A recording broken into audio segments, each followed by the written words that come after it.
Музыка, би, қолөнер, бейнелеу. Бұл өнер. Ал өнерсіз өмір мәнсіз. Себебі адам өнермен танылған, өнермен дамыған.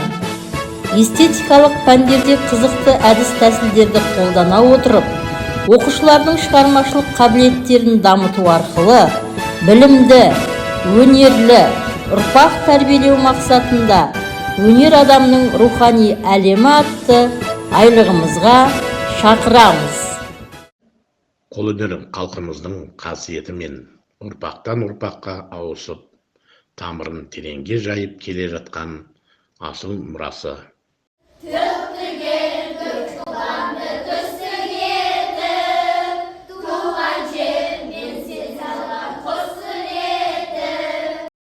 Музыка жүрек тілі. Ол сезімдер мен көңіл күй әлемі.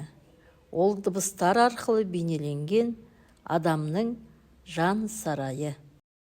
Кәсіпкерлікті ойлау қабілеті бұл өз ісін ашқысы келген болашақ кәсіпкердің ғана емес, сонымен бірге қазіргі уақыттағы бәсекеге қабілетті болғысы келетін әрбір адамзаттың бойында болуы тиіс және күнделікті дамытуды талап ететін қасиет.